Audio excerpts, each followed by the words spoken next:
నమస్తే SDV 9 news కి స్వాగతం. బులెటిన్ల ముందుగా హెడ్లైన్స్. దొంగచాటుగా వచ్చి సంతకాలు చేసి సభకు డుమ్మానా, వైకాపా ఎమ్మెల్యేలపై అయ్యన్న అసహనం.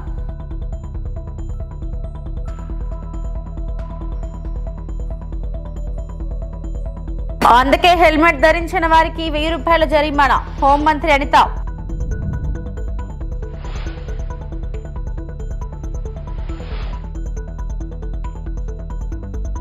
బెట్టింగ్ యాప్స్ కేసు విచారణకు హాజరైన నటి విష్ణుప్రియ.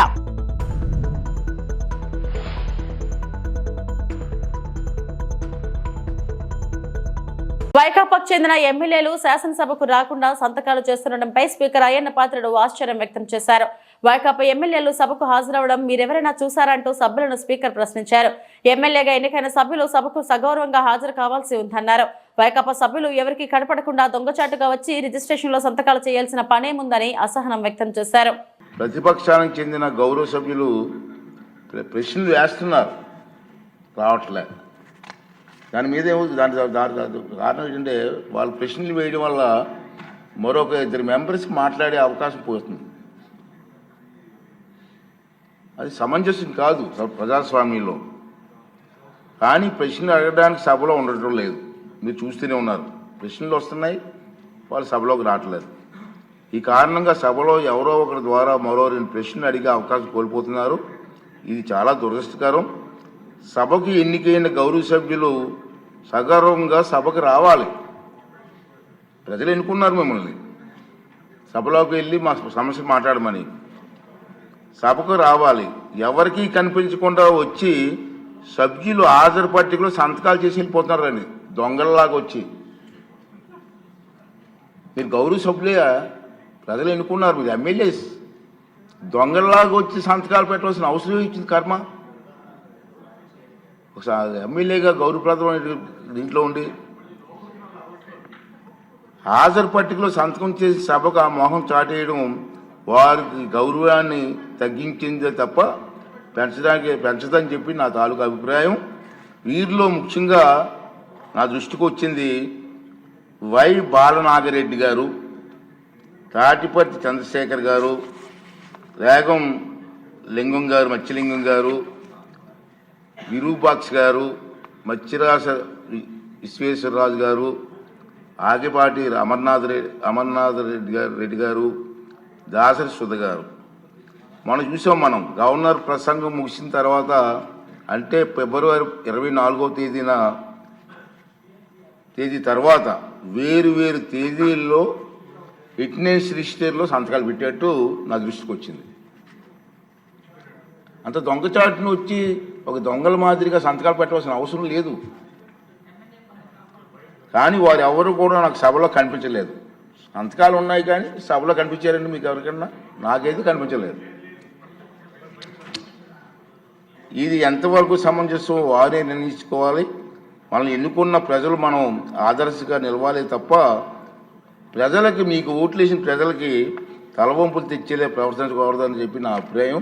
ఈ సభ ముందు పెట్టాలని చెప్పి నేను ఈ 2 విషయాలు మీకు తెలియజేస్తున్నానండి. వాహన చోదకులకు శిరస్త్రాణం అమలు, జరిమానాలపై ఆంధ్రప్రదేశ్ శాసన మండలిలో ఆసక్తికర చర్చ జరిగింది. హెల్మెట్లు లేని వారి నుంచి 1000 రూపాయల జరిమానా వసూలు చేయడం పట్ల ప్రజల్లో అసంతృప్తి ఉందని టీడీపీ సభ్యులు తెలిపారు. దీనిపై హోంమంత్రి అనిత సమాధానమిచ్చారు. 2020లో కేంద్రం చేసిన చట్టం, సుప్రీంకోర్టు ఆదేశాల ప్రకారమే రాష్ట్రంలో జరిమానా వసూలు చేస్తున్నామని తెలిపారు. ప్రస్తుతం రాష్ట్రంలో కొన్ని చోట్ల మాత్రమే ప్రయోగాత్మకంగా దీన్ని అమలు చేస్తున్నట్లు చెప్పారు. ప్రజల ప్రాణాలు కాపాడాలన్నదే ప్రభుత్వం, పోలీసుల ఉద్దేశమని అనిత స్పష్టం చేశారు. చాలా సెన్సిటివ్ ఇష్యూ అధ్యక్ష. అక్కడ 1000 రూపాయల ప్రాణం అనుకుంటే మనం దేనికి తూకం వేస్తామో ఒకసారి సభ్యులు అర్థం చేసుకోవాలి అధ్యక్ష. అది 1000 రూపాయల వరకు మనకి ఈరోజు ఒక సుప్రీంకోర్టు గైడ్ లైన్స్ అధ్యక్ష. సుప్రీంకోర్టు గైడ్ లైన్స్ ప్రకారం గవర్నమెంట్ ఆఫ్ ఇండియా యాక్ట్లో జీవో నెంబర్ 21, ఇది ఎప్పుడు ఇచ్చిన జీవో అంటే అధ్యక్ష 21/10/2020లో ఇచ్చిన జీవో అధ్యక్ష. 1000 రూపాయలు ఫైన్ విధించాలి హెల్మెట్ లేకుండా అన్నది. ఇది గవర్నమెంట్ ఆఫ్ ఇండియా ఇచ్చిన యాక్ట్ ఇది. సో నేనేమంటానంటే అధ్యక్ష, ఇక్కడ 1000 రూపాయల వరకు అంటే 100 రూపాయల చలన నుంచి 1000 రూపాయల చలన వరకు మార్చారు అంటేనే ఎక్కడ కూడా మార్పు రావట్లేదు. ప్రతి తల్లిదండ్రులు, చాలా మంది తల్లిదండ్రులకి ముఖ్యంగా కడుపు కోత మిగిలిపోతుంది. హెల్మెట్ లేకుండా నడపడం వల్ల మనం జాగ్రత్తగా వెళ్ళినా కూడా అవతల జాగ్రత్తగా రాకపోయినా కూడా యాక్సిడెంట్ అయితే అక్కడ చనిపోయే పరిస్థితులు ఉన్నాయి, హెడ్ భూమికి తగిలి చనిపోయే పరిస్థితులు ఉన్నాయి. వీటన్నిటి నేపథ్యంలో వేసిన పరిస్థితి అధ్యక్ష. 2001 నుంచి 2024 వరకు అధ్యక్ష fatal accidents, non fatal accidents గురించి చూసుకుంటే అధ్యక్ష దగ్గర ఒక ఈ 4 సంవత్సరాలు 2021లో 7,585 ఫ్యాటల్ యాక్సిడెంట్స్ అధ్యక్ష. ఒక్క సంవత్సరంలో అతి ఘోరమైన యాక్సిడెంట్లు జరిగినవి. 2022లో 7,688 అధ్యక్ష. 2023లో 7,516 అధ్యక్ష. 2024లో 6,902 అధ్యక్ష. అంటే సుమారుగా అతి ఘోరమైన ప్రమాదాలు ఎన్ని జరిగినాయో జస్ట్ సభ్యులకి మీకు ఇన్ఫర్మేషన్ ఇస్తున్నాం. అదేవిధంగా నాన్ ఫ్యాటల్ యాక్సిడెంట్స్ చూసుకుంటే అధ్యక్ష 10,000 దాటినాయి అధ్యక్ష అన్ని కలిపి. వీటిలో అధ్యక్ష కేవలం హెల్మెట్ లేని కారణంగా 2021లో అధ్యక్ష 2,577 మంది చనిపోయారు అధ్యక్ష. కేవలం హెల్మెట్ లేకపోవడం వల్ల. ఇక్కడ మీరే ఆలోచించుకోవాలి. ఈ 1,000 రూపాయల ఫైన్ అన్నది రాష్ట్రంలో అన్ని చోట్ల కూడా మొదలు పెట్టలేదు, టు బి ఇంప్లిమెంటెడ్. ఇంకా ఇంప్లిమెంట్ చేయడానికి మేము ఒక ఎక్సర్సైజ్ చేస్తున్నాం. కానీ కొన్ని చోట్ల పైలట్ ప్రాజెక్ట్ కింద కొంత మూవ్మెంట్ అనేది జరిగింది. మీరు అక్కడ ఉన్న జరిగిన సిచ్యువేషన్ మీరు చెప్తున్నారు, కానీ స్టేట్ మొత్తంలో ఎక్కడ 1,000 రూపాయల ఛానల్ అన్నది ఇంకా లేదు, టు బి ఇంప్లిమెంటెడ్. కానీ దీని మీద కూడా అవేర్నెస్ క్రియేట్ చేసిన తర్వాతనే పెట్టాలని గౌరవ ముఖ్యమంత్రి గారి ఆదేశాల మేరకు ఇంకా అవేర్నెస్ ప్రోగ్రామ్స్ మేము కండక్ట్ చేస్తున్నాం. మీరే ఆలోచించండి. 2022లో 3,042 మంది చనిపోయారు అధ్యక్ష కేవలం హెల్మెట్ లేని కారణంగా. 2023లో 3,108 మంది చనిపోయారు. 2024లో 3,400 మంది చనిపోయారు అధ్యక్ష. అంటే ఒక హెల్మెట్ లేని కారణంగా చనిపోయిన వాళ్ళ సంఖ్య చూస్తున్నాం.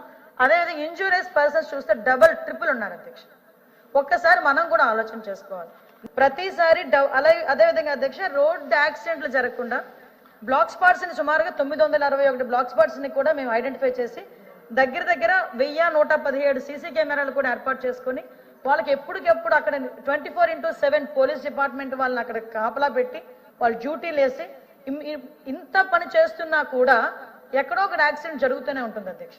ఆ యాక్సిడెంట్ అనేది నిర్లక్ష్యం కారణంగా జరుగుతుందా, లేకపోతే రోడ్డు వల్ల ఏదైనా అన్ఫార్చునేట్లీ జరుగుతుందా, ఇందువల్ల జరిగిన అధ్యక్ష కొన్ని ప్రాణాలు అయితే పోతున్నాయి అధ్యక్ష. ప్రికాషన్స్ తీసుకున్నా, మనం ఎన్ని అవేర్నెస్ ప్రోగ్రామ్స్ తీసుకున్నా, మనం ప్రజాప్రతినిధులుగా ఉన్న మనం కానీ తల్లిదండ్రులు కానీ వీళ్ళందరూ కూడా కొంచెం అవేర్నెస్ క్రియేట్ చేసి ఈ యాక్సిడెంట్ని తగ్గించే ప్రయత్నం కూడా చేయాల్సిన బాధ్యత కూడా ఉంది అధ్యక్ష. నేను ఒకటే కోరుకుంటున్నాను, ఈ రోజు 1,000 రూపాయలు ప్రాణం కన్నా ఎక్కువ కాదు. అలాగని 1,000 రూపాయలు వేసి ప్రజల మీద భారం వేయాలన్న పద్ధతి కూడా గవర్నమెంట్కి లేదు. కాకపోతే కనీసం ఒక భయం క్రియేట్ చేయడానికి, కనీసం వాళ్ళకు ఒక బాధ్యత క్రియేట్ చేయడానికి ఆ ఒక్క విషయంలోని గవర్నమెంట్ కూడా తీసుకుంటుంది. ఇందులో పోలీస్ డిపార్ట్మెంట్ వాళ్ళు మీరు ఏదో రూట్ గా బిహేవ్ చేస్తున్నారు, లేకపోతే 1 or 2 మెంబర్స్ ఉండొచ్చు రూట్ గా బిహేవ్ చేసేవాళ్ళు. కానీ మీరు కూడా నేను డిపార్ట్మెంట్ తరపున అభ్యర్థించేది ఏంటంటే డిపార్ట్మెంట్ వాళ్ళని కూడా తప్పుగా అనుకోకండి. ఎందుకంటే డిపార్ట్మెంట్ వాళ్ళకి ఎవరికి కూడా వాళ్ళ చుట్టము కాదు, వాళ్ళు ఎవరో కక్ష కూడా కాదు. కేవలం వాళ్ళ ప్రాణాలు కాపాడే ప్రక్రియలో వాళ్ళు గనక రూల్స్ కి వ్యతిరేకంగా వెళ్తే వాళ్ళు ఆపే ప్రయత్నమే. మేము కూడా మీరు చెప్పిన సూచనల్ని మా డిపార్ట్మెంట్ వాళ్ళకి అందించి మరి అంత రూట్ గా బిహేవ్ చేయకుండా ఉండే చూసుకునే బాధ్యత కూడా తీసుకుంటామని సభాముఖంగా తెలియజేసుకుంటాం. భవిష్యత్తులో 48.612 లక్షల ఎకరాలకు సాగునీరు. ఆంధ్రప్రదేశ్లో మొత్తం 4 కోట్ల ఎకరాల భౌగోళిక విస్తీర్ణంలో దాదాపు 2 కోట్ల ఎకరాలు సాగుకు అనుకూలమైన భూములున్నాయి. 1,06 లక్షల ఎకరాలకు సాగునీరు అందిస్తున్నాం. కొత్తగా 43.598 లక్షల ఎకరాలకు నీరు ఇవ్వబోతున్నాం. మరో 48.612 లక్షల ఎకరాలకు నీరందించేలా పనిచేస్తున్నామని అసెంబ్లీ సమావేశంలో పలువురు సభ్యులు అడిగిన ప్రశ్నలకు సమాధానంగా డాక్టర్ నిమ్మల రామానాయుడు మాట్లాడడం జరిగింది. ఏదో ఇప్పుడు మన ఆంధ్రప్రదేశ్ రాష్ట్రం మొత్తం మీద భౌగోళిక విస్తీర్ణంగా మొత్తం 4,02,70,000 ఎకరాలు మరి ఉన్నటువంటి స్థితిలో ఇందులో సాగుకి పనికొచ్చేటువంటి విస్తీర్ణం చూస్తే 1,99,04,000 అంటే ఉన్నటువంటి భౌగోళిక విస్తీర్ణంలో 50% సాగుకి అనుకూలంగా ఉన్నటువంటి పరిస్థితి అధ్యక్ష. ఈ ఉన్నటువంటి 1,99,00,000 ఎకరాలకి ప్రస్తుతం 1,06,00,000 ఎకరాల వరకు కూడా ఇప్పుడు మనం సాగునీటిని అందిస్తున్నాం అధ్యక్ష. ప్రస్తుతం పురోగతిలో ఉన్నటువంటి అంటే ఆన్ గోయింగ్ ప్రాజెక్ట్స్ ద్వారా చూస్తే 43 లక్షలకి కొత్త ఆయకట్టుని మనం ఇవ్వబోతూ ఉన్నాం అధ్యక్ష. ఇంకా ఏదైతే మిగిలిన సాగు విస్తీర్ణం ఒక 48,612 ఎకరాలు ఉంది అధ్యక్ష. దీన్ని కూడా మరి సాగులోకి భవిష్యత్తులో తీసుకురావాల్సినటువంటి అవసరం ఉంది అధ్యక్ష. ఏదైతే ఇప్పుడు గౌరవ సభ్యులు మరి చాలా క్లియర్గా వాళ్ళు అడిగినటువంటి ప్రశ్న ఏదైతే ఉందో అంటే ఈ యొక్క పట్టణీకరణ పెరుగుతున్నటువంటి నేపథ్యంలో ఈ వ్యవసాయ భూములు మరి నివాస స్థలాలుగా మారుతున్నటువంటి పరిస్థితులు కానివ్వండి, లేదంటే పరిశ్రమల అవసరాల కోసం ల్యాండ్ ఎక్వేషన్ లేదా ల్యాండ్ కన్వర్సేషన్ జరుగుతున్నటువంటి విషయాలు కానీ, అదేవిధంగా రోడ్స్, అదేవిధంగా ఇట్లా ఏదైతే ఈ యొక్క ల్యాండ్ కన్వర్షన్ కింద ఏదైతే మారుతూ ఉందో, ఈ యొక్క మార్పిడి ఏదైతే జరుగుతూ ఉందో మరి దాన్ని రికార్డ్స్ నుంచి ఆయకట్ల నుంచి తొలగించుతున్నటువంటి పరిస్థితి లేదు అనే విషయం వాస్తవమైన అధ్యక్ష. ఎందుకంటే వాస్తవంగా చెప్పాలంటే ఏదైతే ల్యాండ్ కన్వర్షన్ జరిగిన తర్వాత సంబంధిత రెవెన్యూ డిపార్ట్మెంట్ ఎవరైతే ఉన్నారో మరి ఆ రెవెన్యూ డిపార్ట్మెంట్ వారు ఇరిగేషన్ డిపార్ట్మెంట్కి ఇంటిమేట్ చేసి ఆ ఆయకట్టు రికార్డుల నుంచి ఇవి తొలగించాలి అధ్యక్ష. ఇది ప్రతి సంవత్సరం కూడా మరి చేయవలసినటువంటి ప్రక్రియ అధ్యక్ష. కానీ దురదృష్టవశాత్తు ఏంటంటే గత 30 సంవత్సరాల నుంచి కూడా ఏదైతే ఈ యొక్క ల్యాండ్ కన్వర్షన్ అయినటువంటి భూముల వివరాలను అటు రెవెన్యూ డిపార్ట్మెంట్ ఇరిగేషన్కి ఇవ్వకపోవడం, అదేవిధంగా ఇరిగేషన్ డిపార్ట్మెంట్ కూడా దీని మీద దృష్టి పెట్టకపోవడంతో ల్యాండ్ కన్వర్షన్ అయినప్పటికీ కూడా అది వ్యవసాయ భూములుగానే ఉన్నటువంటి పరిస్థితి ఉంది అధ్యక్ష. బీసీ గురుకులాలకు సొంత భవనాలు నిర్మించాలని లక్ష్యంగా పనిచేస్తున్నట్లు మంత్రి సవిత చెప్పారు. ప్రధానంగా మౌలిక సదుపాయాల కల్పనపై దృష్టి సారించామని వివరించారు. మరి సభ్యులు కోరినట్లుగా నిజంగానే మరి కృష్ణప్రసాద్ గారు కాదు, మరి పెద్దలుగా కూడా చాలామంది శాసనసభ్యులు ఈ గత 8 నెలల్లో మాకు గురుకుల పాఠశాలలు కావాలి, వెనకబడిన ప్రాంతం అని అడిగారు అధ్యక్ష. అవన్నీ పరిశీలిస్తున్నాం. ఈ గురుకులాలు నాంది పలికింది తెలుగు రాష్ట్రాల ముద్దు బిడ్డ తెలుగు ప్రజలు సూర్యచంద్ర ఉన్నంతకాలం మరవలేని నాయకుడు అన్న నందమూరి తారక రామారావు గారు ఈ గురుకుల పాఠశాలలు మొదలుపెట్టారు అధ్యక్ష. మరి గురుకులాలు మొదలు పెట్టడం అప్పట్లోనే మన రాష్ట్రం విడిపోయినప్పుడు మనకు 42 గురుకులాలు ఉన్నాయి, 41 ఉన్నాయి. మళ్ళీ మన మాన్యశ్రీ ముఖ్యమంత్రి చంద్రబాబు నాయుడు గారు బీసీల పక్షపాతాన్ని మరొక్కసారి నిదర్శనం చేసుకున్నారన్న విషయాన్ని కూడా మీకు తెలియజేస్తున్నాను అధ్యక్ష. 65 గురుకుల పాఠశాలలు 14-18లో శాంక్షన్ చేశారు. ఆ 18 శాంక్షన్లో 108 గురుకులాలు అయ్యాయి అధ్యక్ష. 108లో 106 గురుకులాలు బీసీల పక్షపాతి ప్రభుత్వం, పార్టీ తెలుగుదేశం ప్రభుత్వం అని చెప్తున్నా. గత ప్రభుత్వంలో 2 మాత్రమే శాంక్షన్ చేశారు. అంటే 108 గురుకులాలు ఉంటే 2 మాత్రం శాంక్షన్ చేశారు అధ్యక్ష. మరి అందులో మరి పెద్ద సోదరులందరూ అడిగినట్టు, శాసనసభ్యులందరూ అడిగినట్టుగానే మరి మనము 43 రెసిడెన్షియల్ పాఠశాలలు ఉన్నాయి అధ్యక్ష. 43 వచ్చి ఈ రాష్ట్రం విభజన అయిపోయిన తర్వాత 108 వెల్ఫేర్ స్కూల్స్కి గాను 28 పాఠశాలలు ఇప్పటికే భవనాలు పూర్తి ఉన్నాయి అధ్యక్ష. 28 మాత్రమే గవర్నమెంట్ బిల్డింగ్స్ ఉన్నాయి, మిగతావన్నీ రెంటెడ్ బిల్డింగ్స్లో ఉన్నాయి. అది కూడా 28 బిల్డింగ్స్కి ల్యాండ్ కూడా శాంక్షన్ అయింది అధ్యక్ష. మొన్నటి రోజు కూడా ప్రతిపాదించాము. మరి మిగతా దాంట్లో కూడా అన్ని కలెక్టర్లకు కూడా ఫోన్ అందరు కలెక్టర్లకు లెటర్లు పెట్టి అందరికీ ల్యాండ్ ఇమ్మన్నాం అధ్యక్ష. నిజంగా 14-18 నుంచి 2,09,000 మంది విద్యార్థులు చదువుకొని బయటికి పోయారు అధ్యక్ష. మరి నిజంగానే హాస్టల్స్ పరిస్థితి ఏమీ బాగాలేదు. మరి ముఖ్యమంత్రి గారి దృష్టికి కూడా పెట్టాం, డిపిఆర్లు కూడా పెట్టాం. మరి మన ఫైనాన్స్ మినిస్టర్ గారు కూడా మరి తెలియజేశాం. 28 గురుకుల పాఠశాల పక్క రెసిడెన్షియల్ పాఠశాల సొంత భవనాల కోసం 28కి డిపిఆర్ 1,200 కోట్లతో అందజేశామన్న విషయాన్ని కూడా తెలియజేస్తున్నాం అధ్యక్ష.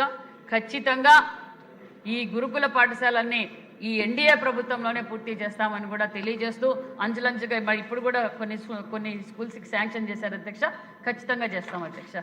అదేవిధంగా మరి నేను కూడా వెళ్ళాను అధ్యక్ష కొండపల్లికి. నిజంగానే హోమ్ మినిస్టర్ గారు దయ ఉంచి మా బీసీ బిడ్డల కోసం ఆ స్థలం ఇస్తే నిజంగా చాలా అవసరం. ఇప్పుడు అక్కడంతా పాములు చెట్లు అన్నీ ఉన్నాయి అధ్యక్ష. మరి హోమ్ మినిస్టర్ గారు కూడా ఈ సభ ద్వారా కూడా ప్రత్యేకంగా అడుగుతున్నాం అధ్యక్ష. Thank you. ఏపీలో కూటమి అధికారంలోకి వచ్చిన తర్వాత వైఎస్ఆర్ బ్రాండ్ ఉండకూడదని ప్రయత్నిస్తుందని ఆరోపించారు. మాజీ మంత్రి గుడివాడ అమర్నాథ్ వైఎస్ఆర్ చరిత్ర చెరిపేస్తే చెరిగిపోయేది కాదని చెప్పుకొచ్చారు. విశాఖ స్టేడియానికి వైఎస్ఆర్ పేరును తొలగించడం దుర్మార్గమైన చర్య అంటూ మండిపడ్డారు. విశాఖ క్రికెట్ స్టేడియం వద్ద వైఎస్ఆర్సీపీ ఆధ్వర్యంలో నిరసన కార్యక్రమం జరిగింది. దివంగత మహానేత వైఎస్ఆర్ పేరును క్రికెట్ స్టేడియానికి తొలగించడాన్ని వ్యతిరేకిస్తూ వైఎస్ఆర్సీపీ నేతలు నిరసనలు చేపట్టారు. ఈ క్రమంలోనే తొలగించిన పేరును యథావిధిగా పెట్టాలని వైఎస్ఆర్సీపీ డిమాండ్ చేశారు. కార్యక్రమంలో కార్యకర్తలు, మద్దతుదారులు చేరుకుని కూటమి సర్కారుకు వ్యతిరేకంగా నినాదాలు చేశారు. చివరికి ఇది ప్రభుత్వం ఆధీనంలో లేకపోయినా ఆంధ్ర క్రికెట్ అసోసియేషన్ ఆధ్వర్యంలో, బీసీసీ ఆధ్వర్యంలో ఉన్నటువంటి ఇంటర్నేషనల్ స్టేడియంకి మీరు చూస్తే ఆ ఇంటర్నేషనల్ టికెట్స్ కూడా ఏదైతే టికెట్స్ ఇష్యూ చేసినప్పుడు కానీ, లేదా మొన్న రీసెంట్గా రేపు 24న జరగబోతున్నటువంటి ఐపీఎల్ మ్యాచెస్లో సంబంధించినటువంటి టికెట్లు ఇష్యూ చేసినప్పుడు కానీ దాని మీద కూడా వైఎస్ఆర్ స్టేడియం అనే మెన్షన్ చేశారు. తీరా ఈరోజు మీరు చూడండి, అక్కడ నూతనంగా ఒక ఆర్చ్ని నిర్మించారు. అలాగే స్టేడియంకి సంబంధించినటువంటి ఫసాడ్ కూడా నూతనంగా నిర్మాణం చేశారు. ఈ గేటు కూడా పూర్వం నుంచి ఆర్వీవీకే ప్రసాద్ గారి పేరిట మెయిన్ ఎంట్రన్స్ గేట్గా దానికి నామకరణం ఉంది. మరి దాన్ని ప్రసాద్ గారి పేరు పెద్దలు ఆర్వీవీకే ప్రసాద్ గారి పేరుని కొనసాగించారు. పైన ఉన్నటువంటి డాక్టర్ వైఎస్ఆర్ పేరుని మాత్రం పూర్తిగా తొలగించినటువంటి విషయాన్ని ఇక్కడ నేరుగా మీకు కనబడతా ఉంది, ఇక్కడ కనబడతా ఉంది. ఆ పైన ఉన్నటువంటి స్టేడియం పైన ఉన్నటువంటి ఆ నేమింగ్ చేసినప్పుడు కూడా ఆ ఫసాడ్లో కూడా కేవలం ఏసీఏ వీడీసీఏ ఇంటర్నేషనల్ స్టేడియం అని చెప్పి క్రికెట్ స్టేడియం అని చెప్పి మెన్షన్ చేశారు తప్ప రాజశేఖర రెడ్డి గారి పేరుని ఎక్కడా కూడా వారు మెన్షన్ చేయడం కానీ వారు ఎక్కడ వారి పేరు రాయడం కానీ లేదు. ఇది కూడా ఇక్కడ ఉన్నటువంటి రాజశేఖర రెడ్డి గారి విగ్రహం ఇది మేము పెట్టిందో లేదా ప్రభుత్వం పెట్టిందో కాదు. నేరుగా ఆ రోజు ఆంధ్ర క్రికెట్ అసోసియేషన్ ఆధ్వర్యంలో ఆ రోజు రాజశేఖర రెడ్డి గారి విగ్రహాన్ని ఇక్కడ స్థాపించారు. దానికి ఎంట్రీ గేట్ కూడా మీరు చూసుంటారు. ఇప్పుడు మేము పూలదండ వేయడానికి వెళ్ళినప్పుడు కూడా స్టేడియం లోపలికి వెళ్ళి దానికి ఎంట్రన్స్ ఉందనేటువంటి విషయాన్ని కూడా మీరు అందరూ కూడా గమనించారు. రాజశేఖర రెడ్డి గారి పేరుని తొలగించారా లేదా అనేటువంటి దాని మీద అనుమానాలు అనేక మందికి ఈరోజు రాష్ట్ర వ్యాప్తంగా ఉన్నాయి. తెలుగు వారి గుండెల్లో వైఎస్ఆర్ అనేటువంటి ఒక బ్రాండ్ అనేటువంటి విషయాన్ని అది ఎవరు చెరిగితే చెరిగిపోయేదో లేకపోతే ధ్వంసం చేస్తే కరిగిపోయేదో లేకపోతే కనపడకుండా పోయేదో అనుకుంటే ఈ తాలూకు అమాయకత్వం. వేల గుండెల్ని కాపాడాడు, వేల మంది ప్రాణాలను కాపాడాడు. బెట్టింగ్ యాప్స్ వ్యవహారంలో పోలీసుల దర్యాప్తు కొనసాగుతుంది. ఇప్పటికే 11 మంది యూట్యూబ్ ఇన్ఫ్లుయెన్సర్లను పంజాగుట్ట పోలీసులు నోటీసులు జారీ చేసిన విషయం తెలిసిందే. ఈ క్రమంలో నటి విష్ణుప్రియ నేడు విచారణకు హాజరయ్యారు. బెట్టింగ్ యాప్స్ కు సంబంధించిన వివిధ అంశాలపై పోలీసులు ఆమెను ప్రశ్నిస్తున్నట్లు సమాచారం. విచారణకు హాజరయ్యేందుకు మరికొంత సమయం కావాలని పలువురు యూట్యూబర్లు కోరారు. నోటీసులపై మీ స్పందన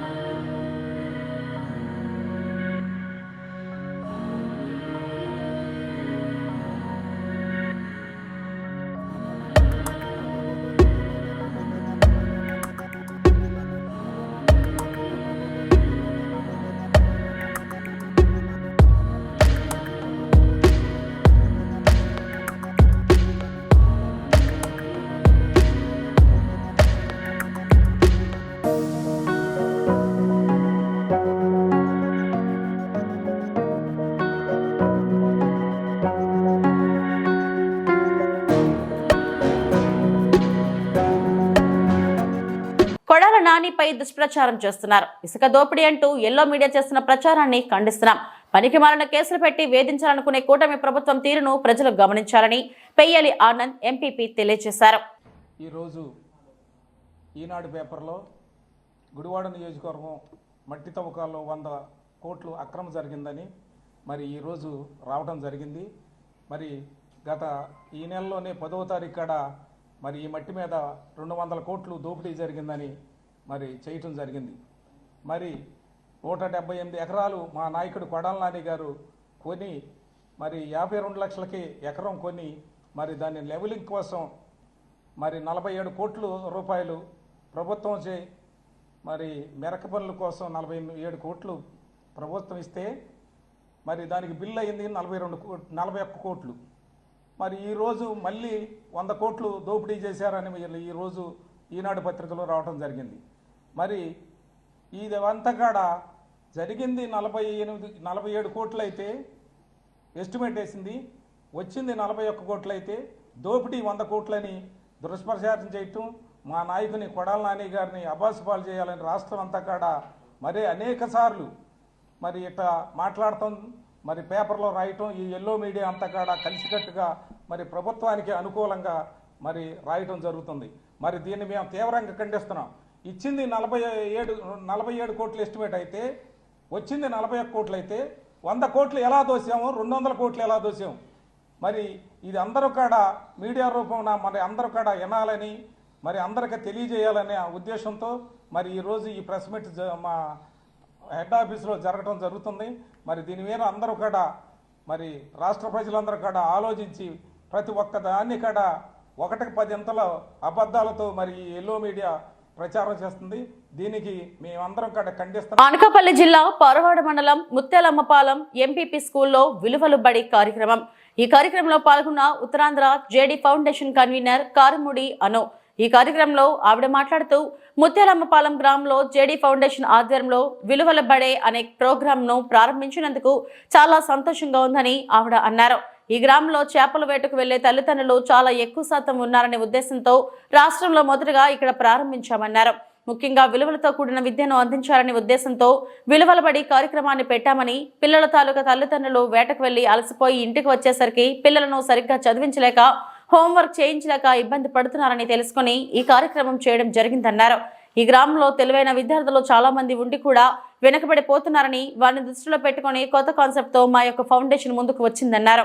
విలువల బడిలో ముఖ్యంగా పిల్లల చేత హోంవర్క్ చేయించడం, శనివారం ఆదివారం ఎక్స్ట్రా క్లాసులు పెట్టడం, నీతి వ్యాఖ్యలు, యోగా వంటివి చేయించడం చేస్తామని తెలిపారు. ఈ కార్యక్రమాన్ని 1వ తరగతి నుంచి 7వ తరగతి వరకు పెట్టామని అన్నారు. తర్వాత 10వ తరగతి వరకు పెంచే ఉద్దేశం ఉందని తెలిపారు.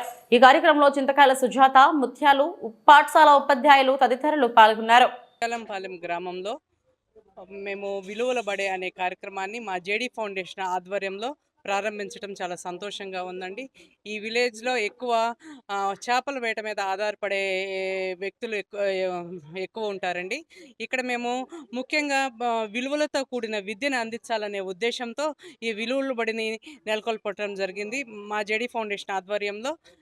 ఇక్కడ గ్రామాల్లో చదివే విద్యార్థుల తల్లిదండ్రులు పనుల్లోకి వెళ్ళి వచ్చి పిల్లల్ని స్కూల్ నుండి వచ్చిన తర్వాత వాళ్ళని హోంవర్క్లు చేయించలేకపోవటము, చదివించలేకపోవటము జరుగుతుంది. అలాంటి విద్యార్థులు తెలివైన వాళ్ళు ఉండి కూడా చదువులో వెనకబడిపోతున్నారు. వారిని దృష్టిలో పెట్టుకొని మేము ఈ విలువలు బడి అనేది కొత్త కాన్సెప్ట్తో మేము ముందుకు వచ్చాము. మా ఫౌండేషన్ ముందుకు వచ్చిందండి. మేము ఈ విలువల బడిలో ముఖ్యంగా పిల్లల చేత హోంవర్క్స్ చేయించటము, మంచి మంచి నీతి స్టోరీస్ చెప్పించడం, మోరల్ స్టోరీస్ చెప్పించడము, పిల్లలకి యోగా నేర్పించడము జరుగుతుంది. అదే సాటర్డే సండే ఎక్స్ట్రా కరిక్యులర్ యాక్టివిటీస్లో కూడా వాళ్ళు పార్టిసిపేట్ చేసే విధంగా కూడా మేము చేస్తున్నాము. ఇక్కడ పిల్లలకి విలువల బడిలో ముఖ్యంగా పిల్లలకి క్రమశిక్షణ, గురువులను గౌరవించటము, నీతి, నిజాయితీ అనేది ముఖ్యంగా నేర్పుతామండి. అలాగే మేము స్టేట్ మొత్తం కూడా ఇవి స్ప్రెడ్ చేయాలనుకుంటున్నాము. దీనివల్ల పిల్లలకి విలువలతో కూడిన విద్య అందుతుందని మేము ఆశిస్తున్నాము. మన విజయనగరంలో ఒక స్కూల్ మాస్టర్ గారు పిల్లలు చెప్పిన మాట వింటలేదని చెప్పేసి, సరిగా చదవట్లేదని చెప్పి విసిగిపోయి అతను సాష్టాంగ నమస్కారం చేసి గుంజిళ్ళు తీసిన ఉదంతం మనం న్యూస్ పేపర్లో చూసాము. అలాంటిది ఎప్పుడు రిపీట్ అవ్వకూడదు అనే ఉద్దేశంతో మేము పిల్లలకి చిన్నప్పటి నుంచే మంచి విలువలు నేర్పాలని చెప్పేసి, మొక్కై వంగని మోనై వంగున అని, ఈ చిన్నపిల్లలు అప్పుడు మంచి విలువలు నేర్చుకోకపోతే పెద్ద అయిన తర్వాత వాళ్ళు ఎందుకు పనికిరారు అనే ఉద్దేశంతో మేము ఈ విలువలు బడి అని ఇది కొత్త కాన్సెప్ట్తో ముందుకు వచ్చామండి. ఈ పిల్లల్ని స్కూల్లో ఇప్పుడు ఫస్ట్ క్లాస్ నుంచి మేము 7th 8th క్లాస్ స్టూడెంట్స్ వరకు ఈ విలువల బడికి వస్తున్నారు. ముఖ్యంగా 10th క్లాస్ స్టూడెంట్స్ వరకు కూడా పెంచే ఉద్దేశం ఉంది మాకు. తప్పకుండా ఇది సక్సెస్ చేయాలని కోరుకుంటున్నాను. అలాగే నేను ఇక్కడ అడిగిన వెంటనే గ్రామ పెద్దలందరూ సహకరించి చాలా ఆనందంగా ముందుకు వచ్చారు. ఈ గ్రామంలో పిల్లలందరికీ ఇది చాలా ఉపయోగపడుతుందని చెప్పేసి నేను ఆశిస్తున్నానండి. డాక్టర్ బిఆర్ అంబేద్కర్ కోనసీమ జిల్లా రాజోలు నియోజకవర్గంలో ఈ నెల 23న మెగా ఆర్యవైశ్య వధూవరుల ఉచిత పరిచయ వేదికను సద్వినియోగం చేసుకోవాలని ఆర్యవైశ్య సంఘం జిల్లా అధ్యక్షులు తెలిపారు. గన్నవరం మండలం చాకలిపాలెంలోని కృష్ణ బాలాజీ కన్వెన్షన్ హాల్ నందు మెగా ఆర్యవైశ్య ఉచిత వధూవరుల పరిచయ వేదికను ఈ మార్చి 23న నిర్వహించినట్లు ఉమ్మడి తూర్పుగోదావరి జిల్లా ఆర్యవైశ్య సంఘం అధ్యక్షులు కంచెల వెంకట్రావు తెలిపారు.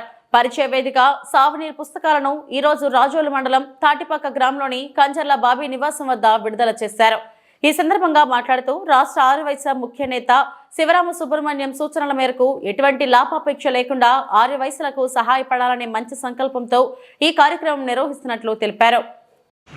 ఎమ్మినూరు పట్టణంలో అభివృద్ధి చేయాలన్న ముఖ్య సోర్స్ రెవెన్యూ మనకి ప్రాపర్టీ ట్యాక్స్, వాటర్ ట్యాక్స్ ఈ పన్నులు చెల్లించవలసిందిగా పట్టణ ప్రజలకు తెలియజేస్తున్నాను. పట్టణం నందు అభివృద్ధి చేయటకు గాను మన ఎమ్మెల్యే గారి ఆధ్వర్యంలో కానీ మన కమిషనర్ గారి ఆధ్వర్యంలో కానీ అభివృద్ధి పనులు చాలా తొందరగా జరుగుతున్నాయి.